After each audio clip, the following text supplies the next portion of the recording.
Hello and welcome. In this video, we're going to talk about wind on the golf course, how it affects the ball, and a few simple things to keep in mind when it's windy. Let's do it. Hey everyone, I'm Manu, a part-time golfer and full-time desk jobber, but only until my PGA Tour card finally arrives in the mail. That was terrible. Let's keep going. I used to think that things like wind were just too complicated for people like me. Sure, the pros would talk about it on every shot, but for me, I just needed to focus on my swing and even just hitting the ball well. And what took me way too long to realize is that the wind is kind of like gravity. It was going to be there whether I wanted it to be or not. And I was putting this dumb limit on myself by telling myself I couldn't even think about wind. And it wasn't that big a deal that I had to go learn about every day on the range. All I had to do was go watch a dope YouTube video about it. Here's how we're going to tackle this today. First, we'll talk about the nuances of wind speed and direction and how they affect the golf ball. Then I'll share a couple of my favorite videos to learn how to hit in the wind. And finally, we'll talk about key takeaways and how I like to think about wind when I'm on the course. But first, a couple of core principles. One, we care about what the wind looks like where the ball is going to be. That means we don't care about the wind down here, we care about what it looks like up there.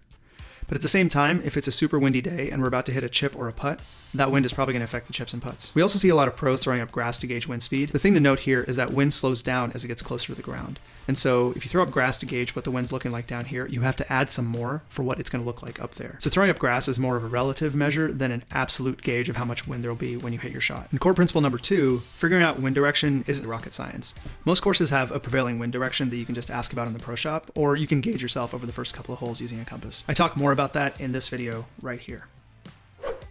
Now let's talk about how wind speed affects the golf ball. This is a fantastic graph from Eric Hendrickson, who's the director of golf science at Ping. I got it from Dave Tudelman's website. If you like math, like really like math, and you want to know all about the math and wind, you can check out the link below. This graph tells us a bunch of things. First, a headwind hurts a lot more than a tailwind helps.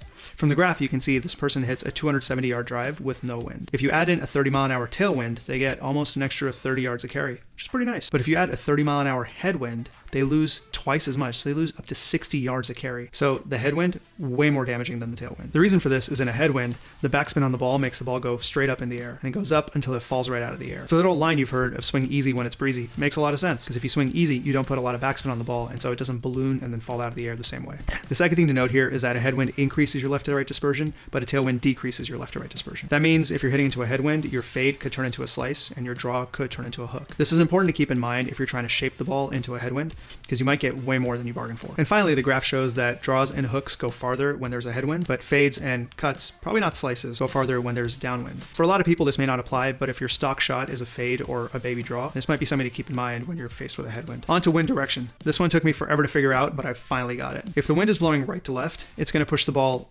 right to left. Seriously though, what this means is if you're going to shape the ball with the wind, you're going to end up with a lot more curve than you expect. So generally it's a good idea to try to hit into the wind to hold the line a little bit better. But if you can't do that, just try to hit it straight and plan for that push from the wind. Up next, let's bring in the big guns to talk about what kind of shots to hit in the wind. So these are my two favorite videos from TXG Golf that talk about how to hit shots in the wind, one's for wedges and the other one's for driver. For both of these, they use a simulator to show you how different shots perform in the wind. And so you kind of get a feel for what happens if you hit it low or high, open face, close face. Absolutely fantastic videos. I'm a big fan. Also, if you don't follow TXG, you should follow them. They are absolutely amazing. I've linked both of them down in the description. And now on to my secret sauce for wind and what you can do the next time you're on the course. First, when hitting into the wind, fades are super unpredictable and probably going to turn into slices, which means losing all distance and probably being really far right. My goal is to not do that, so I prefer a straight or a slight draw ball flight as much as possible. Also, hitting the ball hard is going to increase backspin, which is going to cause a whole bunch of other issues like we talked about earlier. So into a headwind, I club up 2, 3, 4, sometimes even 5 clubs and swing as smoothly as I can. And finally, if I can, I try to keep the ball as low as possible. Hitting into this headwind usually only works for me with long irons. Yeah, I did just say you should hit the ball low into a headwind.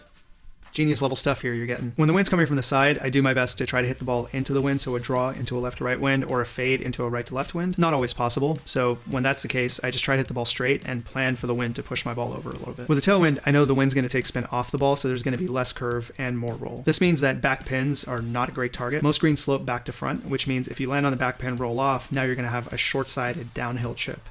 Not the best idea. So with a tailwind, I usually aim for the front or middle of the green and plan for some of that curve to be taken off by the wind. And when it's super windy, I also start taking into account the wind for putts and chips. More putts than chips because there's significantly less margin for error. In terms of how much of an allowance you want to make for wind, this is kind of a feel thing because there's so many variables like your favorite shot shape, how much backspin you put on the ball, how hard you hit it, which clubs you like to use, and stuff like that. Just start by noting the wind and incorporating some of the stuff we just discussed, and you'll see results immediately. Now that your wind strategy is perfectly streamlined, check out this video to learn more about lies, and see you on the other side.